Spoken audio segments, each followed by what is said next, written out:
Oke, Assalamualaikum warahmatullahi wabarakatuh. Sebelumnya kita ucapkan lapas basmalah. Oke, yang selanjutnya nanti kita masuk ke bab selanjutnya. Nanti ada bab tentang yang ke-11, kita ada yang namanya tentang pemanasan global. Oke, di dalam pemanasan global ini sendiri,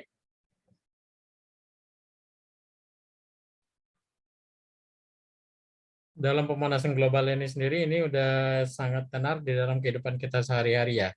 Pemanasan global ini sendiri, pemanasan yang terjadi akibat meningkatnya dari suhu bumi, baik itu dari atmosfer, laut, ataupun dari segi bumi itu sendiri.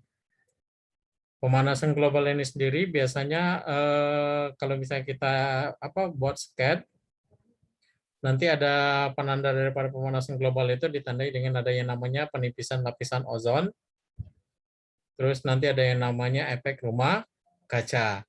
Itu yang lebih dominan yang ditandai dengan hal-hal seperti itu. Jadi penanda utamanya itu adalah penipisan lapisan ozon dan efek rumah kaca. Sedangkan penyebab daripada pemanasan global umumnya itu yang utama itu adalah konsumsi energi bahan bakar fosil, misal dari bahan bakar yang terbuat berasal dari misal kayak minyak dan batu bara, itu yang berasal dari fosil. Terus nanti juga ada yang namanya kerusakan hutan, ini yang paling penyebab utamanya karena bisa dari kebakaran atau dari hal-hal yang misal ditebangin pohonnya untuk kebutuhan manusia. Terus juga ada yang sampah organik. Jadi sampah organik ini kayak plastik dan masih banyak lagi yang lainnya yang menyebabkan ini tingginya gas metana. Terus ini nanti akan ada yang namanya pertanian dan peternakan, misal menghasilkan yang namanya karbon dioksida atau bisa juga metana dari pembuangan. Nah, lebih umumnya lagi, dampak daripada pemanasan global ini sendiri, ini yang paling utama itu ada yang namanya ketidakstabilan iklim, bisa nanti suhu bumi itu sangat panas, atau bisa ada juga misal hujan yang berlebih, dan masih banyak lagi efek-efek yang lainnya. Terus ada lagi peningkatan permukaan laut. Jadi dari hasil yang iklim atau kepanasan yang terlalu berlebih itu akan mengakibatkan eh, pengurangan atau peningkatan, bisa juga ini nanti ada yang namanya gletser di daerah kutub, itu ada es, itu akan mencair dan itu akan menyebabkan pengurangan es dan akan meningkatkan permukaan air laut. Terus dari bidang pertanian juga nanti ada yang namanya hasil-hasil pertanian itu akan ada beberapa tempat yang akan tidak menghasilkan, bahkan itu gagal. Terus nanti kehidupan hewan liar dan tumbuhan ini bisa nanti berupa mereka berimigrasi ke tempat-tempat yang lain. Terus untuk kesehatan manusia ini juga biasanya akan timbul penyakit-penyakit baru yang mengakibatkan kematian, bahkan yang selain kematian itu ke penyakit-penyakit yang parah. Nah, itu yang dampaknya. Atau kalau misalnya kita lihat satu-satu nanti, misal nanti kita ambil yang penyebabnya dulu.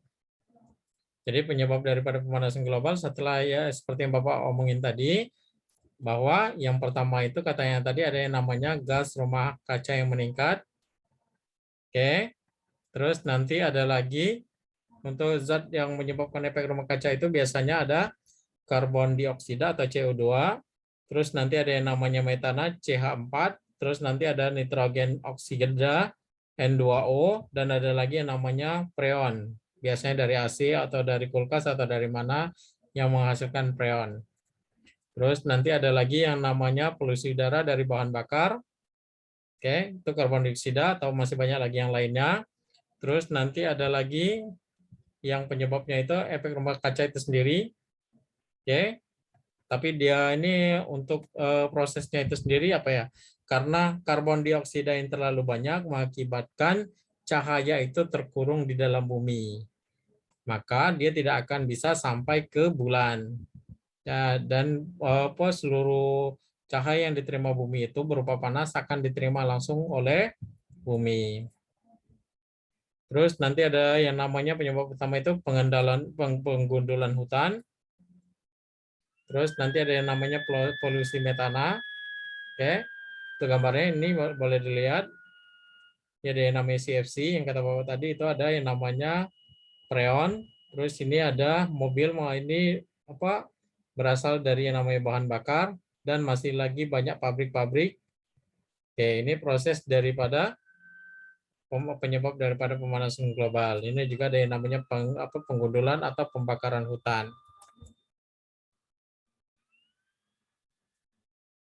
Nah, kalau misalnya ada yang namanya penyebabnya, maka akan ada yang namanya dampak atau akibat daripada pemanasan global itu sendiri, dan itu akan sangat banyak. Yang paling utama itu sendiri itu ada yang namanya meningkatnya suhu di permukaan bumi. Kalau misalnya suhunya udah tinggi, maka akan ada yang namanya penipisan lapisan ozon, terus akan mengakibatkan mencairnya es dan gletser. Terus pola cuaca yang tidak bisa diprediksi dan akan mengakibatkan suhu yang akan ekstrim. Benar-benar ekstrim gitu ya. Penurunan produksi pertanian ini akan berkurang. Terus ada hewan yang cenderung akan berpindah tempat. Terus nanti adanya terpicu penyakit, banyak penyakit pada manusia atau makhluk lainnya. Terus curah hujan yang tinggi, dan ada lagi kegagalan panen. Terus ada biasanya juga kelihatan ada yang namanya terumbu karang itu juga akan hilang, dan akan banyak berbagai spesies yang hilang. Itu efek daripada pemanasan global ini yang paling dominan ya. Tapi sebenarnya masih banyak lagi efek-efek yang lain, karena dari pemanasan global ini sendiri nanti cahaya yang terkurung itu sendiri akan mengakibatkan cahaya itu terkurung dalam bumi, sehingga cahaya yang diterima bulan itu tidak akan ada, mengakibatkan akan meningkatnya permukaan air laut. Itu juga masih banyak lagi selain itu yang namanya gletser. Terus solusi atau apa yang harus dilakukan untuk menanggulangi atau mengurangi pemanasan global?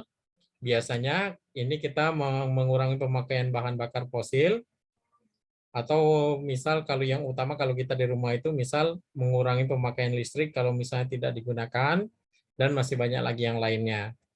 Terus nanti ada yang namanya melakukan reboisasi. Terus ada lagi mengurangi pemakaian plastik, gitu ya. Oke, dan ini penting harus kita lakukan.